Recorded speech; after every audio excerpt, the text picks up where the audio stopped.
મોટી સંખ્યામાં લોકોની ઉપસ્થિતિ અને ભીડભાડના અમે દ્રશ્યો આપને બતાવવા જઈ રહ્યા છીએ। અમુક જ ક્ષણોમાં વલસાડમાં એક કાર્યક્રમ યોજાયો હતો। સોશિયલ ડિસ્ટન્સિંગ ન જળવાતા ભીડ એકઠી થતા ભાજપ પ્રદેશ અધ્યક્ષે સભા રદ કરવી પડી। વલસાડના સોલસુંબા ગ્રામ પંચાયતના ભવનના લોકાર્પણ કાર્યક્રમમાં સભા હતી। મોટી સંખ્યામાં ભીડ ભેગી થઈ ગઈ। માત્ર લોકાર્પણ વિધિ પતાવી સીઆર પાટીલે ચાલતી પકડી દીધી। જે પણ કાર્યક્રમ યોજાયો હતો અમે આપને દ્રશ્યોમાં બતાવવા જઈ રહ્યા છીએ। ત્યાં ભીડ એકઠી થઈ હતી। ખૂબ જ મોટી સંખ્યામાં લોકો એકઠા થઈ ચૂક્યા હતા। વલસાડ જિલ્લાના આ કાર્યક્રમમાં ભાજપ પ્રદેશ અધ્યક્ષ સીઆર પાટીલે ભાષણ આપવાનું ટાળી દીધું। ગ્રામ પંચાયતના ભવનનું લોકાર્પણ વિધિ કાર્યક્રમમાં આ ભીડ જોઈને સીઆર પાટીલે સતર્કતા દર્શાવી। સીઆર પાટીલે સભાને સંબોધન ન કરતા આયોજકો ભોઠા પડ્યા, પરંતુ ઉદાહરણ જરૂર પ્રસ્તુત થયું। કેમ કે નેતાઓ વારંવાર વાતો કરતા હોય છે, પરંતુ જમીની હકીકત કંઈક અલગ જ હોય છે, અને એટલે જ નેતાઓની કરણી અને કથની પર સવાલ ઉઠતા હોય છે।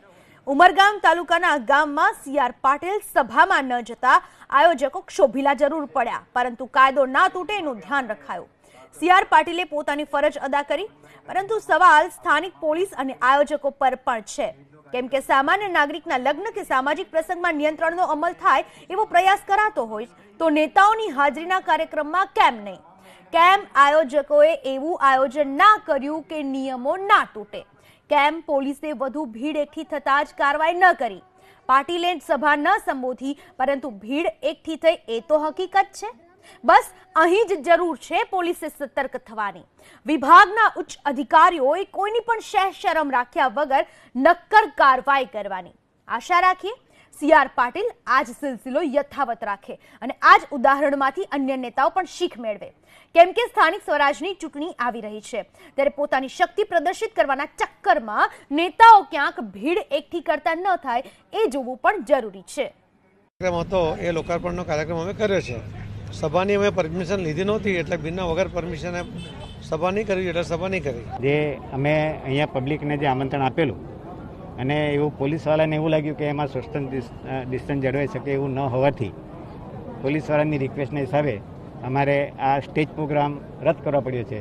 અને અમારો જે મુખ્ય હેતુ હતો જે ઉદ્ઘાટનનો, એ આવેલા મહેમાનો સીઆર પાટીલ સાહેબ, રમણભાઈ પાટકર સાહેબ અને અમારી જિલ્લાની આખી ટીમ, આ લોકો અમારે લોકાર્પણ કરી ગયા છે।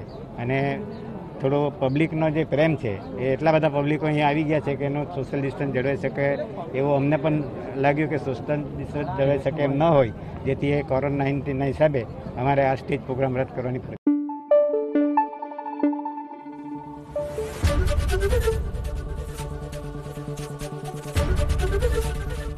એબીપી અસ્મિતા, ગુજરાતની અસ્મિતા।